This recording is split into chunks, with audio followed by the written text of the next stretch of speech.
Okay, welcome everyone. We are going to be getting started right away to keep things on time. Thank you very much for everyone who is here today and attending through the web ethers. Um, this is our very first shot at doing this, and so first I would really like to just start with some logistics and welcome everyone. So first of all, this venue, First Friday Food System Focus, is something that we kind of thought up as a better way to connect WSU food systems team members throughout the state, to not only help you kind of see the work that others are doing, but to do it in a venue that's easy for you to kind of plug into.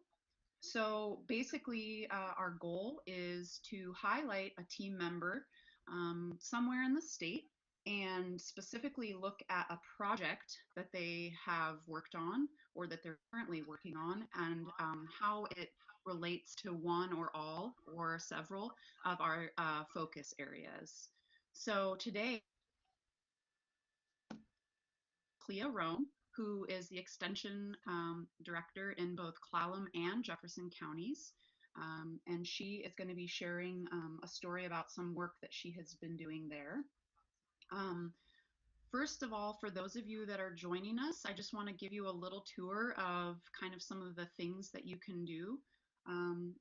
You may not be able to share your audio throughout the presentation. I've just done that so that we don't have as many kind of interruptions during Clea's presentation, but I would like to encourage you to send any questions that you may have through the chat, or feel free. You'll see at the bottom of your screen there's this little hand raising guy. You can raise your hand.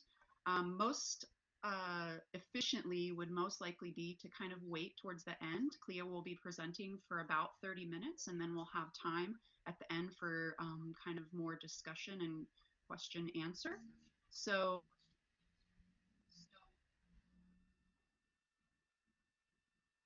end of your screen, you'll notice that there's some other options and different things there. Most of you do not need to worry about that. It's mainly for Clea and myself to kind of manage the logistics of everyone in the room. But it is a fairly simple software to use, and I hope that you guys all enjoy it. This is something that we look to continue to use to kind of connect the group and team in different meetings. So I'm glad that you guys, I'm seeing more and more people join. So that being said, I'm going to basically just hand this off to Clea and have her introduce herself and where she is in the world and the state of Washington. Hi, everybody. As Nicole said, my name is Clea. My name is Clea Rome. Hey, Nicole, can you turn off your microphone because there's an echo? Thanks. I think that might have done it. Okay, so I am, as Nicole said, the extension director in Clallam County, where I've been director for about 6 years, and now recently Jefferson County as well. So along essentially the whole North Olympic Peninsula. And I have a slide to share with you here, if we can get this to work, on sort of a map that will give you a sense of where I'm located. Let's see, here it is. So the North Olympic Peninsula, when you look across the water from Seattle and see the mountains, that's where we are. Clallam and Jefferson counties, with the big Olympic National Park in the middle, and 5 tribes in our area, and 3 major cities: Port Angeles, Sequim, and Port Townsend.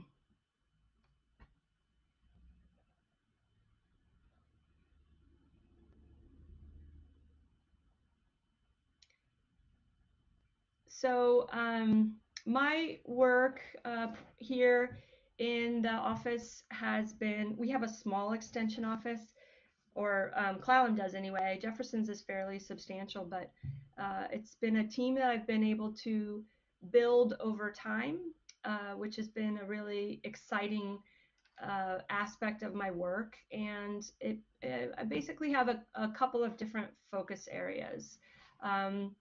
To enhance farm production, improve market opportunities for small farms, of which there are quite a few in our area, really small, diversified vegetable farms, primarily some livestock farms. But we're talking a lot of the farms, the average size farm in Clallam anyway is about 40 acres, many of them smaller than that even. So really helping them identify business opportunities. But second of all, a growing focus has been to foster food security and food justice in our area, sometimes specifically with tribal communities.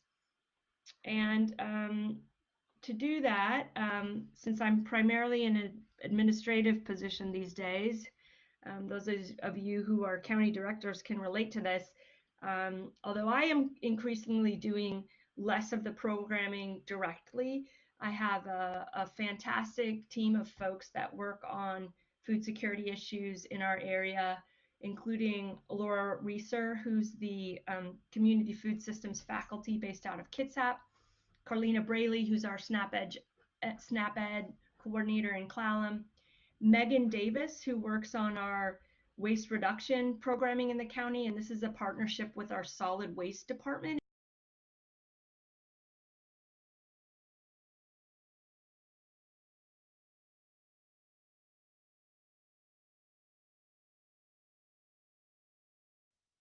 So that's an overview of who I am and who our team is.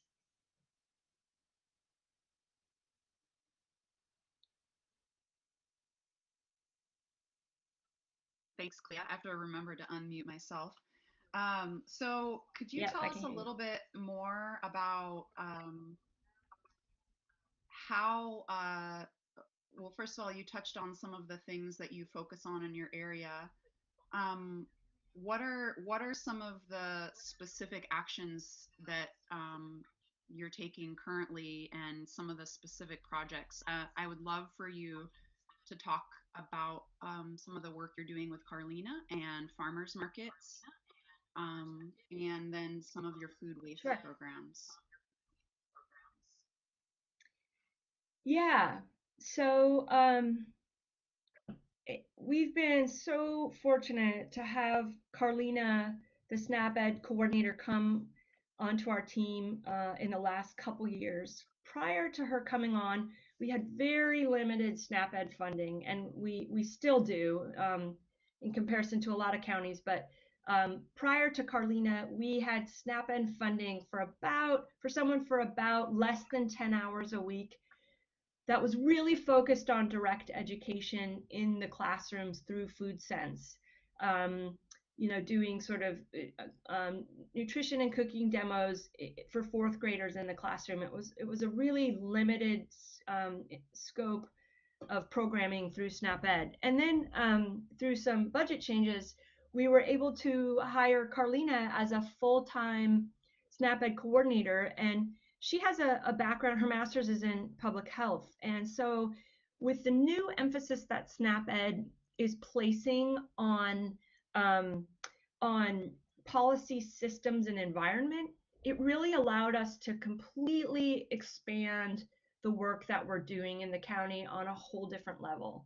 Essentially bringing on a full-time person to work on food security and food access issues in our county. She does very little direct education. She will occasionally go and do cooking demos at the food banks, but primarily she's working on policy systems and environment. And a lot of that is through the vehicle of our a loose collaboration, or I shouldn't say loose, a tight-knit collaboration of organizations called the Peninsula Food Coalition. It's loose in the sense that there's no formal contracts between us. We're all just different organizations coming together, sitting at the table to do food access and food security work. And it includes WSU Extension. It includes um, food banks, in the two biggest food banks in the area, It includes tribal food banks, other food access sites like homeless shelters and the Salvation Army. And through this collaboration of organizations, we have really been able to expand our food access work in the county. My webinar today comes at a really good time because yesterday we invited Deborah Hansen and Rebecca Sero from WSU Extension out to conduct a ripple mapping exercise with our coalition members. And if any of you have the chance to do ripple mapping or see it in action, it's really something else. But our coalition members were able to map the impacts that our group, the work of our group has had. And it is really powerful and transformative work.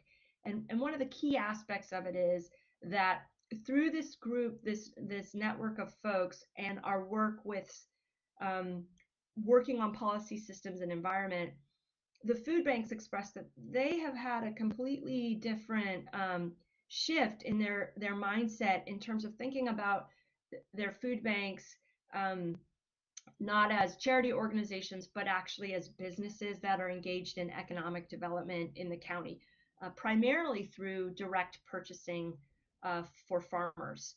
And this has come about in a couple different ways. First of all, our gleaning program has been a core component of our work that has moved forward this kind of food systems work in our community. And I'm just looking for a slide to bring up that shows a little bit more about our gleaning. Last year, we estimate that we gleaned about 70,000 pounds of produce, and our gleaning program is run out of the WSU Extension office by our AmeriCorps Vista person that we've had for 3 years through Rotary First Harvest. And they organize a group of about 70 or so regular gleaners, although we have about 300 on our listserv. We send out opportunities to glean both from private homes and gardens, private orchards, as well as a couple of commercial farms. And these gleaners glean the produce, and then through our relationships in the Food Coalition, bring it to the food banks. And the food bank's directors and staff have really been able to see how their visitors and clientele have responded enthusiastically to the increase in fresh, nutritious produce that's arriving at their food banks now in big volumes and in abundances, and have, as a result of that, started to prioritize some of their budget dollars to actually purchase from local farms. And that's been huge because gleaning, while it's important for food waste and certainly for food security, for farmers, it's an important part of the picture. But the ideal is that farmers are being paid for their produce. And so by starting with the gleaning framework that allows people to understand the value of bringing this kind of food into the food bank, they're prioritizing now some of their budget dollars, as I said, for purchase of local farms. I can keep talking about that, Nicole, or if you have any questions for me. Does anybody have any questions in regards to just the gleaning work that Clea is talking about? Feel free to raise your hand or send me a chat. Yeah, and in the meantime, I'll continue to talk about some of the other impacts that how these sort of things just keep on building with each other. So another outcome of the gleaning program has been that it's been so successful that at times of the year, primarily during harvest, late summer and early fall, the food banks can be overwhelmed with the amount of fresh produce that's coming into their food banks. So that naturally has led to conversations around the need for processing. And this is where Carlina has come in and been really powerful in sequencing this, that she has harnessed the capabilities of volunteers and of the partners of the Food Coalition to actually begin to process some of that gleaned produce and turn it into more shelf-stable products that can then be delivered out to other food access sites, and the season is extended. So now we're in conversations about what the next level is in sustaining that production. The food banks themselves have applied for a value-added producer grant to get some processing equipment and a certified kitchen to sustain some of this food processing that's happening, and it's just been really exciting. I'll touch now on Carlina's really innovative work with regards to the farmers market that you mentioned, Nicole. One of the partners of the Peninsula Food Coalition is the Makah tribe, and I'm just pulling up a map here so that you'll be able to get a sense of where they are on the peninsula. They are way out in the very northwest tip there. This is an interesting map because it's a low access census tracts, and pretty much the entire, in other words, one way to describe that is food deserts, right? But and as you go west in our county, increasingly things get very remote. And interestingly, on this particular map, it's showing the Makah Reservation as one of the only non-pink areas in the county.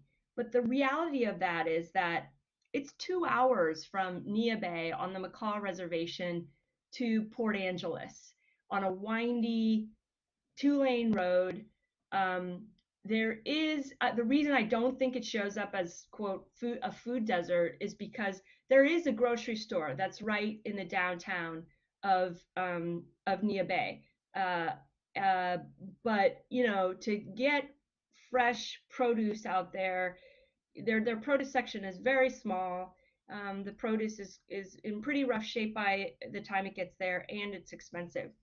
A survey that was done of Makah tribal members indicates that a significant portion of the population report that they drive over 2 hours to Squim to do their shopping at Costco. So interesting that it doesn't show up as a food desert on the census map, but if I can't think of a better definition than someone who has to drive 2 hours for their main grocery shopping. And also, yeah, exactly.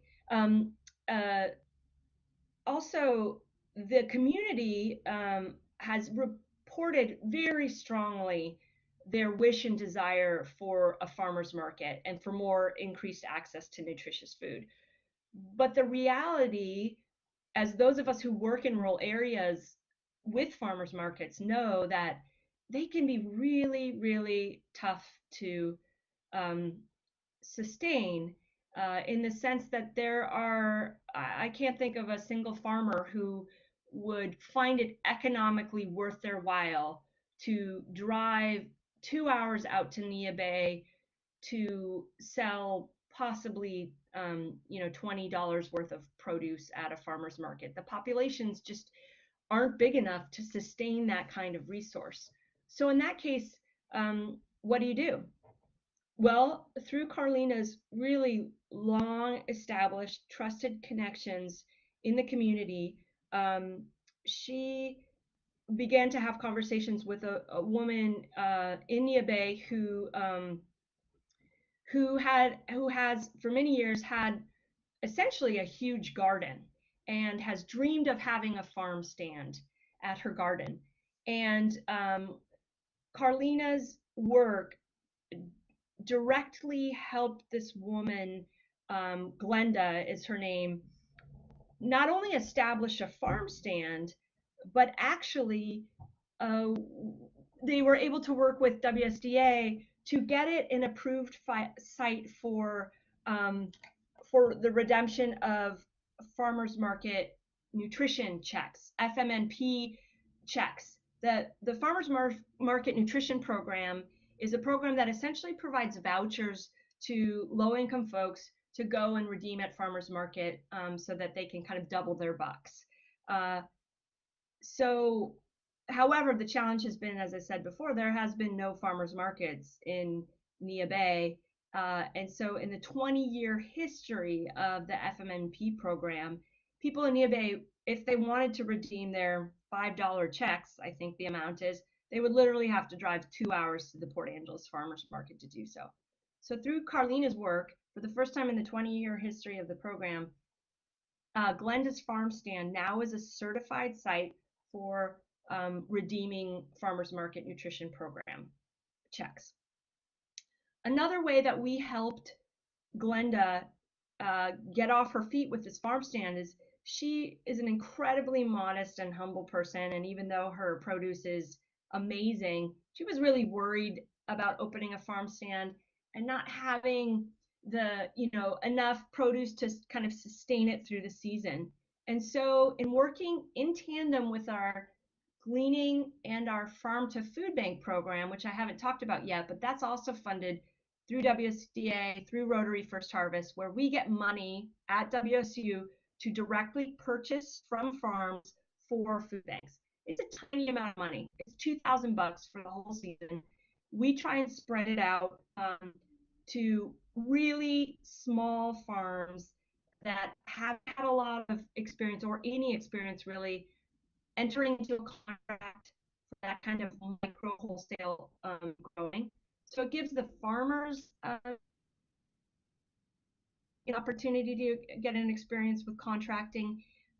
It gives them a tiny bit of reliable income that for farms of these scales, and I use the word micro farms or nano farms, that tiny amount of money can be enough to be like, oh yeah, I'm going to continue farming next year. I have this tiny amount of income. I'm going to make it work next year. I'm going to continue to have a farm stand next year or something. So we contract specifically with those tiny farmers using this farm to food bank money. And we've worked out a system where we bring that purchased produce out to Glenda's farm stand to supplement what she has. And here's the beauty of it. If the portion that people buy and pay for, great, but the inevitable leftover food that we have goes directly to the tribal food bank there, just as the program intended. The part that's purchased, essentially, we just subtract from that contract, and it helps us purchase more from the farms, not an overall dollar quantity, but in just sustaining this farm stand. I'm not doing a terribly good job of explaining the mechanisms of how the different programs fit together, but suffice it to say that we're using our farm to food bank program to supplement Glenda's farm stand, to reduce the risk to farmers, and to ensure that there's fresh food that's getting to the tribal food bank out there. I'm happy to talk with people about the specifics of it if you want.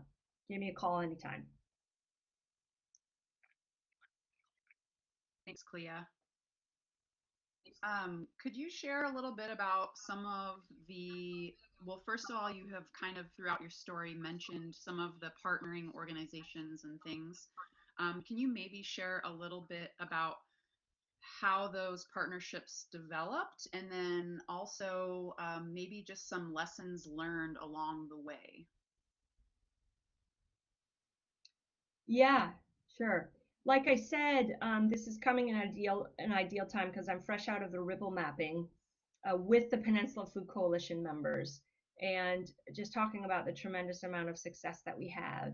And again, it's primarily food bank directors in our community, which is really unusual because in a lot of communities, as I understand it, food banks can be a little bit territorial and look maybe as competitors of each other and as fighting for the same pieces of the pie. But through this Peninsula Food Coalition, our food banks are like this. They are all working together. They're all exchanging resources. They're all looking for opportunities to collaborate. And the big lesson for me coming out of that Ripple mapping is the huge importance of social capital in our work. This coalition, we've been meeting for 3 years monthly now. We are so trusting of each other. We exchange resources all the time with each other, and it's really the social capital is the glue that helps these community food systems grow. And that was just such a, even though it's a given part of our extension work and we do it all the time, it's easy to forget because that's time consuming, right?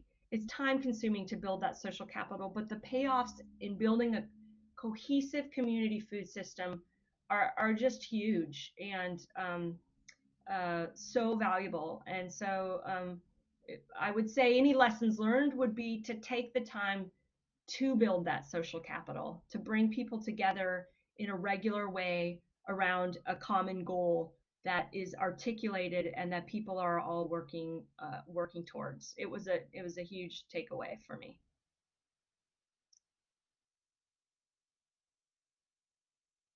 Thanks, Clea. I just noticed that Carlina joined us.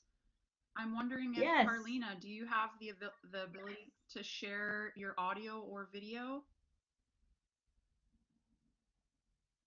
Carlina, I've been talking a lot about your work. If you're not able to, Carlina, that's totally fine. I just thought it might be an opportunity for you to introduce yourself. You have been the superstar so far of the presentation. So we are about 26 minutes in here, and I just again would like to offer the opportunity to those that are in the room with us to raise their hand or send a message for any questions or comments that they may have. I at this time am actually going to mute or allow audio. So please feel free to speak up if you can. You have to also make sure that you have yourself unmuted on your own device and that you are able to share audio. And as you do that, I'll just kind of click through some of the different slides that I have that show aspects of our work. This is Carlina doing the Great Apple Giveaway at some of our local schools with the gleaning abundances I talked about earlier. She's been really successful in reaching out to the schools and being at orientation nights to try and really bring up the topic of nutritious um, nutritious food in the schools. So that's her giving away pounds and pounds of gleaned apples during that. Another aspect of our programming that I haven't really touched on at all is how waste reduction plays into this. And our gleaning program, I think, might be a little unique in that we have a couple of different messages that we push through our gleaning program. And one, of course, is food security, right? I mean, of the idea that here we have this abundance of produce on the peninsula. Let's put it to good work. Let's get it to food banks, get it to the people in need. But the second part of that really is a food waste goal too. So the last thing that we want to see is apples rotting on the ground. So what we tell our gleaners is feel free to come and glean and take as much as you want for yourself, for your family, for your friends. This is about the reduction of food waste. And while you're at it, please pick a little to bring to the food bank. So some gleaning programs are pretty specific about people are gleaning for the food bank and the food bank alone, but we try and open it up and make it more of a community need. Take for yourself and for your community, because that in and of itself is a great goal in reducing food waste in our community. Megan Davis, the waste reduction coordinator I mentioned earlier, who's actually funded through our solid waste department. It's a partnership between Extension and Solid Waste through the CPG grant, which is something I'm glad to talk to anybody about if you have an interest in going this direction. Has recently been conducting waste audits at our elementary schools, and that's been just a really powerful event to highlight the huge amount of waste that happens in our schools. You'll see on the slide right now, over in the lower left-hand corner is the that's from one lunch at one school. That photo, 300 disposable forks, disposable trays, pounds and pounds of perfectly edible food that's thrown away. So now, yeah, the right hand lower one, that's all again one lunchtime serving of perfectly good packaged food that ends up in the garbage every day in our schools. We have a small program that takes milk from the high school and gets it to the food banks, but there's so much improvement to be done. And there's examples, really successful examples all over the country of food waste programs that school districts have implemented.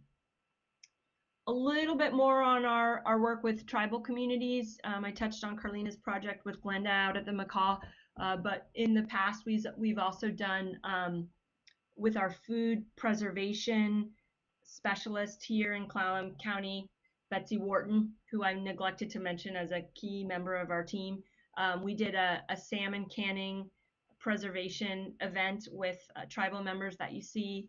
We also conducted a really awesome, or sponsored, I should say, created the opportunity for a seaweed harvesting class that we did here in Clallam. We had tribal members from 5 different tribes attend, and it was just a really, really cool event. So we are working with some of our tribal partners on food sovereignty issues, and we see our role as really helping to support the efforts that they are wanting to bring forward.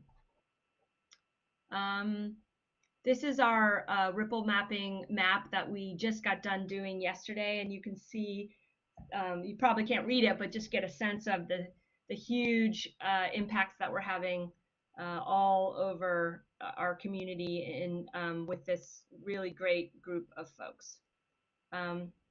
So that, I think, answers your question, Nicole. Yeah, thank you. Carlina, could you just say hello for me? I'm just Hi, curious can if you through hear the me? This is phone you're able Carlina. to. Hello, can you hear me? Hi, Carlina, we can hear Yeah. you. Oh, We great. can. All right.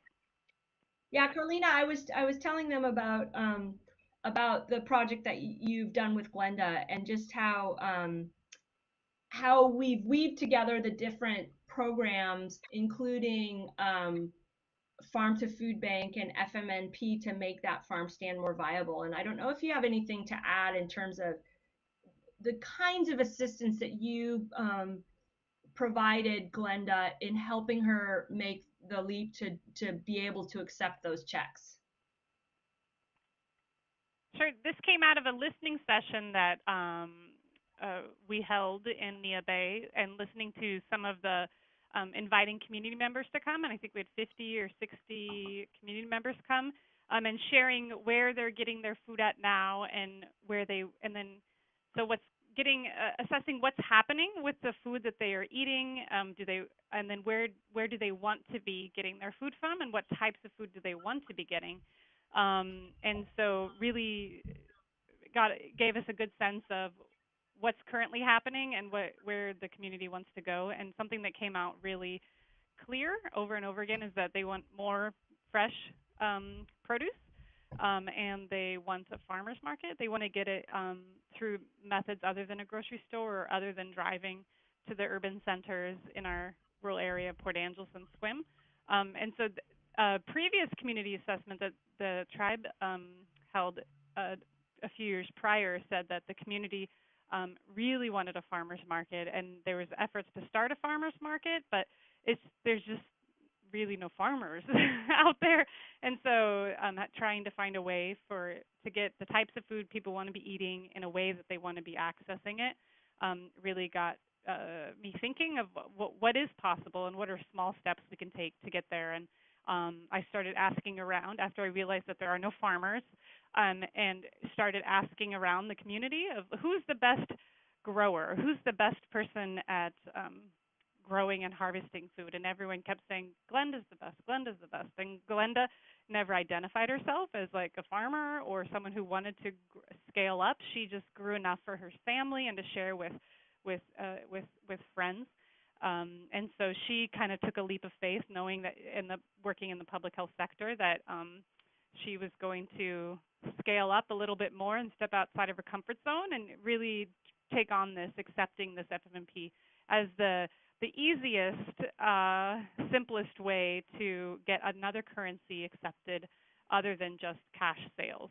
So allowing something other than cash and barter, which already was happening, increasing the number of tools that people had to access this produce. So FMMP Farm Stand was what we established last year, with always the intent of having a farmers market in the future, which we are on track to have 5 vendors this year at the McCaw Farmers Market, which is just phenomenal.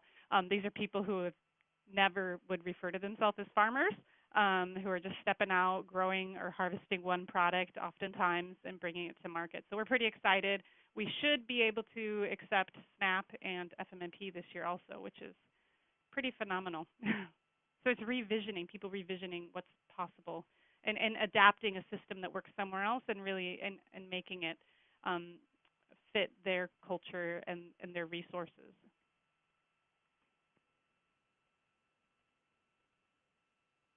Carlina, thank you so much. I'm so glad you were able to join us and just share a little bit more. I think it's, I know that from my connections to folks throughout the state and those of you that are doing either SNAP Ed work or food rescue or food waste work, that this is kind of really interesting and is happening in such an interesting area, connecting tribal leaders and tribal communities and extremely insular areas.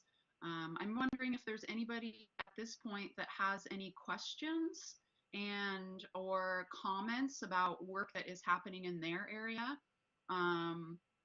Also, I think another interesting aspect is taking gleaning programs and different things like that and kind of bringing them a step further by processing or training those in the community to process. So I know that I can see some on the list here that work in their own communities. Does anybody have any comments? And by the way, Clea, I muted you. Okay, and now you're back. Gotcha. I saw that. Yeah, I just unmuted me because I have something as usual to add. I want to say how gratifying it's been to have the new food systems program really identify food access, food justice, food waste issues as integral to the work that WSU Extension is doing in this space. Because I think we in Extension are in such a unique place in that we do work in all of these arenas. You know, if you look at the typical map of the food system here, we do production through our small farms team and our small farms work. We work on processing and distribution issues with small farmers and marketing and food hubs and now, you know, to have the food systems program really take this holistic approach to allow us to really focus in the arena of food access and food justice has just been really powerful to the work we're doing out here. So we appreciate it. That's all I wanted to say. Thanks, Clea. I think that I know that for myself, I'm really excited to continue to connect people throughout all these different arenas. A lot of you that have been working for a long time now are kind of hungry to connect with one another more and to really have the opportunity to hear what others are doing. And so I am just so happy to be able to kind of help facilitate that in whatever small role that I can. For those of you that are interested to learn more about the food systems team, I encourage you to go to our website, which is foodsystems.wsu.edu. You can learn a little bit more about the program and how it's developing.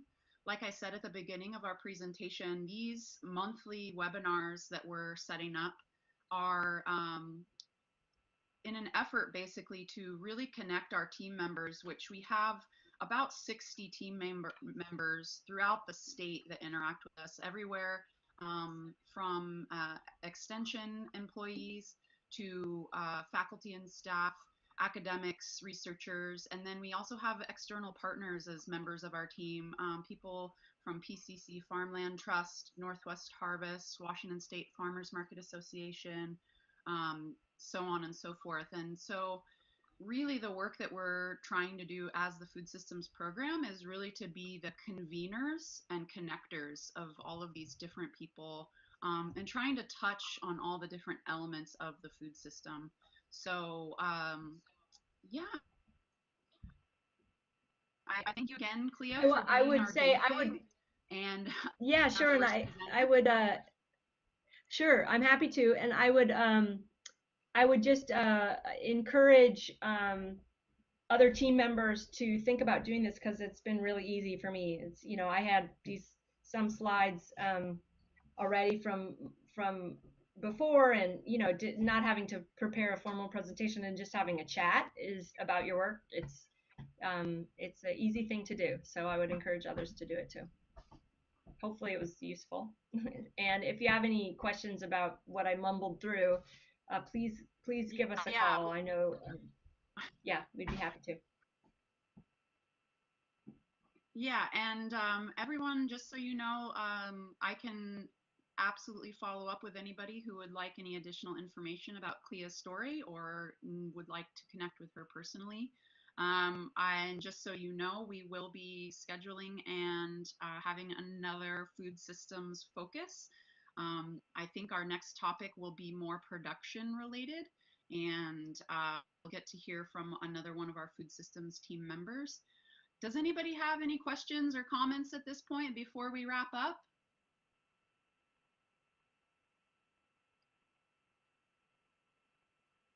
Let's see, Laura has raised her hand. I just wanted to say that it was a great way to be able to participate with all of you and hear more about the work that Clea, you're doing with your team on the Peninsula. And I really hope that those of you who participated today can share this with your partners as well and your stakeholders as a potential pilot project that you could expand in your region with various partners. And I know Nicole probably mentioned this, but these will be archived, so you can come back and visit them and share them with your partners as well as an overview of the kind of work they can see.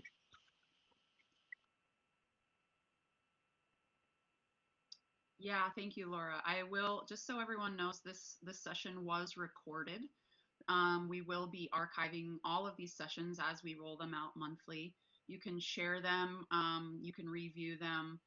They will be posted on our YouTube channel, and links will be available on our website.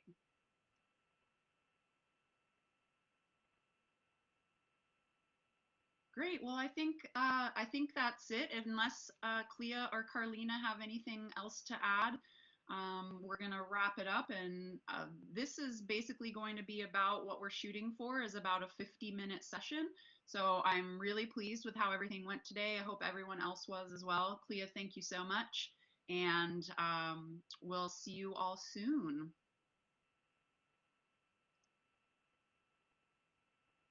Thank you.